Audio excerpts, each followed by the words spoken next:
పుల్లారావు గారు ఒకసారి అంటే మీ అనాలిసిస్ ప్రకారం అంటే ఇక్కడ పొలిటికల్ స్పెక్యులేషన్స్ నడవడం ఒక ఎత్తు అయితే లీగాలిటీ విషయంలో ఇప్పుడు కరుణాసాగర్ గారు చెప్పారు క్లియర్గా. సో ఇట్లా ఉంది. బట్ ఎలా అర్థం చేసుకోవాల్సిన పరిస్థితి ఉంది ఇప్పుడున్న సిచ్యువేషన్ని కూడా పూర్తిగా ఢిల్లీ లిక్కర్ స్కామ్ విషయానికి వచ్చినప్పుడు? ఒకటి ఢిల్లీ లిక్కర్ స్కామ్ విషయం గిల్టీ పార్టీస్ మనీష్ సిసోడియా, అరవింద్ కేజ్రీవాల్, మిగతా వాళ్ళని ఇంకా ఆ అలిగేషన్ నుంచి వాళ్ళు బయటికి రాలేదు. లేకపోతే డిప్యూటీ సీఎం ఢిల్లీని 18 నెలలు పెడతారా? ముఖ్యమంత్రి కేజ్రీవాల్ లాంటి అతను 3 నెలల ఎంతో అవ్వింది అక్కడే లోపల ఉంచుతారా? రిలీజ్ చేశాక మళ్ళీ బయటికెళ్ళిపోతారా? ఆయనకి బెయిల్ ఇచ్చాక మళ్ళీ పడిపోయారంటే ఇది జోక్ కాదు. మెయిన్ థింగ్ ఏమిటంటే గత సంవత్సరం బట్టి కరెక్ట్ టెంపరీ బెయిల్, గత సంవత్సరం బట్టి చీఫ్ జస్టిస్ ఏమిటి మిగతా జస్టిసెస్ కూడా bail is a right, bail హక్కు అందరికి ఇవ్వాలి అని చెప్తా వచ్చారు. తర్వాత ఇది ఒక ట్రీజనస్ కేసు కాదు కదా. ట్రీజనస్ కేసు అంటే దేశాన్ని ఎరగొట్టేయాలి, పడగొట్టేయాలి, వైలెంట్ కేసెస్ కాదు కదా. ఇది వైట్ కాలర్ క్రైమ్ అనొచ్చా? వైట్ కాలర్ క్రైమ్ అంటే ఈ బ్రీఫ్ కేసులు పట్టుకెళ్ళి చక్కగా కాగితాలతోనూ కలంతో చేసే క్రైమ్ వైట్ కాలర్ క్రైమ్. ఇది వైట్ కాలర్ క్రైమ్ అని నేను అనుకుంటున్నా. అడ్వకేట్ గారు కూడా ఒప్పుకుంటారు వైట్ కాలర్ క్రైమ్ అంటే చాలా జెంటిల్మెన్ లాగా, చాలా లేడీ లాగా ఆ కాన్ఫరెన్స్ గదిలో కూర్చుని చక్కగా మాట్లాడుకొని చేసుకునే క్రైమ్ ఇది. సో ఇది వచ్చింది ఏమిటంటే ఇది చాలా మంది ఇలా 18 నెలలు 16 నెలలు ఉంటాం. తర్వాత ఈ స్ట్రాటజీ కూడా అడాప్ట్ చేశారు. బెయిల్ రిజెక్ట్ చేస్తే మళ్ళీ బెయిల్ అప్లై చేయి. హైకోర్టులో ఆ సిబిఐ కోర్టులో ఇవ్వలేదు, హైకోర్టుకి, హైకోర్టులో ఇవ్వలేదు, సుప్రీంకోర్టు, మళ్ళీ ఇవ్వలేదు, మళ్ళీ ట్రైల్ కోర్టుకి. సో ఇది కూడా ఒక స్ట్రాటజీ. ఆ స్ట్రాటజీ ఏంటంటే క్యాస్కేడింగ్ ఎఫర్ట్స్. ఇంకా ఎఫర్ట్ మీద పెద్ద లాయర్లు వచ్చి నిలబడితే ఇది ఒక ఇంపాక్ట్ వచ్చేస్తుంది. ఇంపాక్ట్ వస్తుంది జడ్జెస్ మీద. అయితే జ్యుడిషియరీ కూడా న్యూస్ పేపర్స్ చదువుతారని most famous judge Louis Brandeis అన్నాడు దాదాపు 100 సంవత్సరాల క్రితం అమెరికన్ కోర్టులో. జడ్జెస్ కూడా న్యూస్ పేపర్లు చదువుతారు, అంటే జరిగేది కూడా చదువుతారు. Not only the law, public sentiment ఏంటి చదువుతారు. సో దీనివల్ల న్యాచురల్ గా కేజ్రీవాల్ జైల్లో ఉన్నాడు, మిగతా వాళ్ళందరూ ఒక 3 నెలలు 6 నెలలు జైల్లో ఉండి బయటకు వచ్చారు. ఆ నాయర్ అనగా ఇంకా జైల్లోనే ఉన్నాడు, కేజ్రీవాల్ మీద చెప్పిన రైట్ హ్యాండ్. కాబట్టి 5 నెలలు అయిపోయింది కదా. హెల్త్ అన్నారు. తర్వాత నేను ఇందాక చెప్పింది ఇది ఒక కొత్త స్ట్రాటజీ. నాకు బెయిల్ ఇవ్వలేదు, అడిగితే మళ్ళీ ఎవరో అని పట్టించుకోకుండా ఇంకా వారానికి ఒకసారి 10 రోజులకు ఒకసారి ఎండ్లెస్ అప్లికేషన్స్ పెద్దవాళ్ళు చేస్తే ఢిల్లీలో ఇంపాక్ట్ ఉంటుంది. ఎందుకంటే ఒక Hyderabad, Telangana high court, Andhra high court, supreme court నుంచి దూరంగా ఉన్నాయి. ఇక్కడ ఢిల్లీ కోర్టులో, సిబిఐ కోర్టులో ఏం జరుగుతుందో లిటరలీ సుప్రీం కోర్టు కన్న కింద ఉంటుంది, లిటరలీ. సో ఆ సైకాలజీ కూడా పనిచేశాను. సైకాలజీ అంటే వాళ్ళు గిల్టీయా ఇన్నోసెంట్ నేను అంటలేదు. వాళ్ళకి నెక్స్ట్ ఇప్పుడు ఏం చూడాలంటే కేసు ఎలా వెళ్తుంది, కేసు అలా చచ్చిపోతుందా. ఇప్పుడు థియరీ కూడా భారతదేశంలో, మిగతా దేశాల్లో, పాకిస్తాన్ లో ఒకటి ఉన్నది ఏంటంటే ఇమ్రాన్ ఖాన్ ఇప్పుడు పట్టుకున్నాం, జైల్లో వేస్తాం, బయటకు వచ్చాక ఇంకా మళ్ళీ వెళ్ళడు, ఎవరు కన్విక్షన్ చేయరు వాడికి. ఎంతో గవర్నమెంట్ ముందరకు వచ్చి అక్కడ చేయాలంటే పాకిస్తాన్ లో చేస్తారు, అలా భారతదేశంలో బయటకు వచ్చాక ఇంకా ఆ టైట్నెస్ అయిపోయింది కదా. ఇప్పుడు ఏ ఆఫీసర్లు అయితే సిబిఐలో, ఎన్ఫోర్స్మెంట్ డైరెక్టర్లో ఈ గత 3 సంవత్సరాల్లో రిటైర్ అయిపోయారు డైరెక్టర్స్, కొత్త వాళ్ళు వస్తారు, కొత్త కేసులు వస్తాయి, ఇది ప్రయారిటీ తగ్గిపోతుంది. ఎంతో గవర్నమెంట్ వాళ్ళు వెనక పడితే పోతుంది. సాధారణంగా కక్ష ఒక పాయింట్ చేసామంటే ఒకసారి జైలు తీసుకెళ్లి పెట్టాక ఇక బయటకు వచ్చాక బెయిల్ మీద అది వెనకాల వెళ్ళరు. మీకు ఉదాహరణలు ఎంతో మందికి ఉన్నారు. అమిత్ షా కూడా అలా జైలుకి వెళ్ళాడు, 100 రోజులు ఉన్నాడు బెయిల్ లేకుండా. చిదంబరం గారు ఉన్నాడు, చిదంబరం కొడుకున్నాడు. సో ఇది ఒక తర్వాత ఈ పిఎంఎల్ఏ యాక్ట్ ఇవన్నీ సుప్రీంకోర్టు కూడా చాలా హీనంగా ఉన్నది, ఇదేంటి అన్నారు. సో సుప్రీంకోర్టు బెయిల్ ఇవ్వాలి అని అంటుంది కాబట్టి ఇచ్చారు. ఇది ఆఖరికి గిల్ట్ వస్తుందా, ఇన్నసెంట్ వస్తుందా మరి చెప్పదు. కానీ ఒక చిన్న విషయం, మీరు లాస్ట్ పాయింట్ చెప్తా.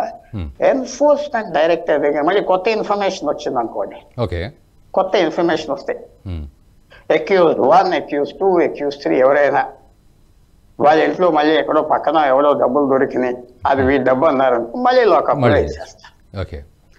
సో ఇప్పుడు ఊరికి అంటే నా పేర్లు ఎవరే చెప్పట్లేదు. ఫర్ ఎగ్జాంపుల్ సిసోదియా గారు బాగా ఉన్నాడు, బయట ఉన్నాడు, తిరుగుతున్నాడు, చాలా అసలు గాంధీ లాగా ఉన్నాను ఏదో చెప్పారు, బాగానే ఉన్నది.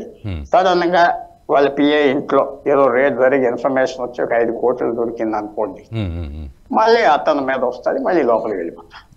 సో ఇది అసలు వాళ్ళు ఇంటెలిజెంట్ పీపుల్ అయితే ఇవాళ సెలబ్రేషన్స్ చేయకూడదు. సెలబ్రేషన్ అనుకుంటున్నా క్వైట్ గా we suffered, unnecessarily I suffered. నేను మళ్ళీ నాట్ హ్యాపీ అట్ ఆల్. అది బయటకు వచ్చి కూర్చోవటం బెటరా, ఇది సెలబ్రేషన్స్ చేయటం బెటరా, అది టైం చెప్తుంది.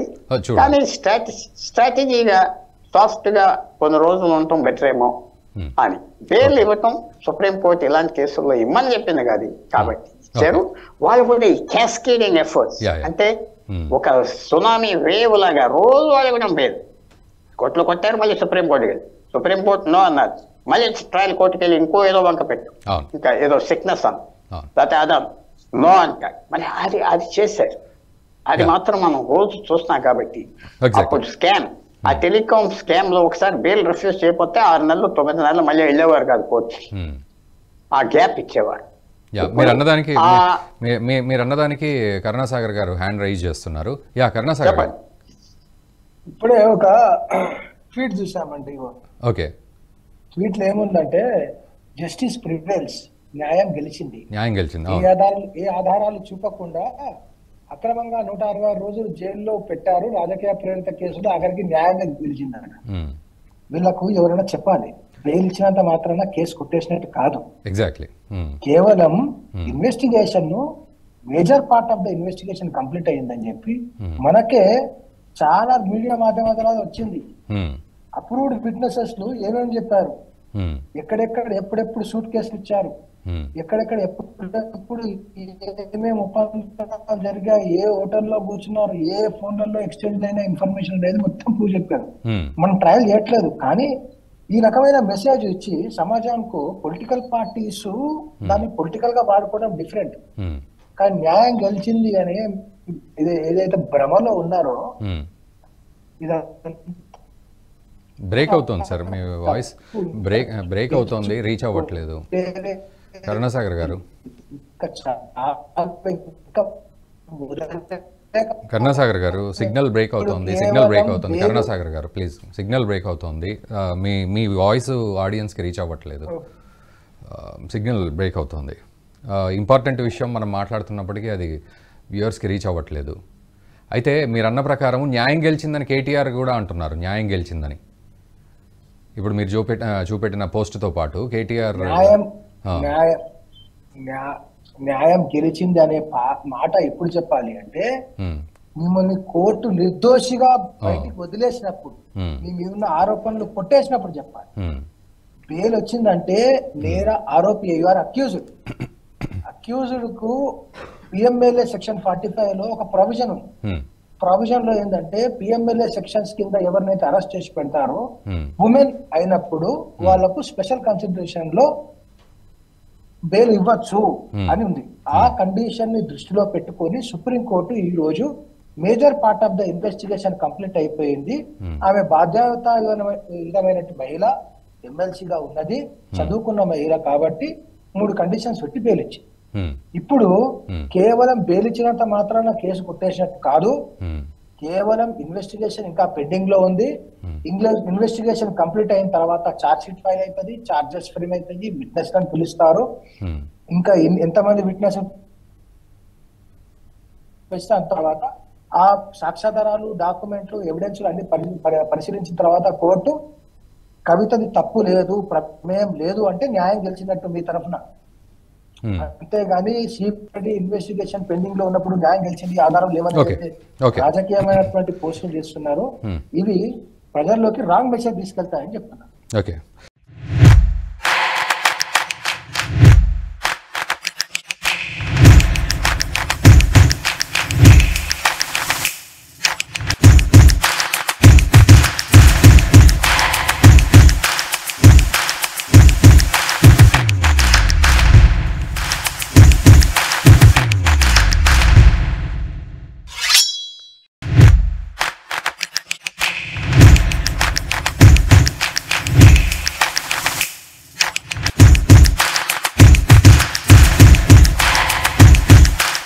ఈ వీడియో మీకు నచ్చినట్టయితే లైక్ చేయండి, 10 మందికి షేర్ చేయండి. అలాగే కామెంట్ల రూపంలో మీ అభిప్రాయాలను మాతో పంచుకోండి. Nationalist hub group of channels ను సబ్స్క్రైబ్ చేసుకుని తెలుగునాట జాతీయవాద జర్నలిజాన్ని ప్రోత్సహించండి. ఈ వీడియో కింద ఉన్న బెల్ ఐకాన్ పై క్లిక్ చేయడం మర్చిపోవద్దు.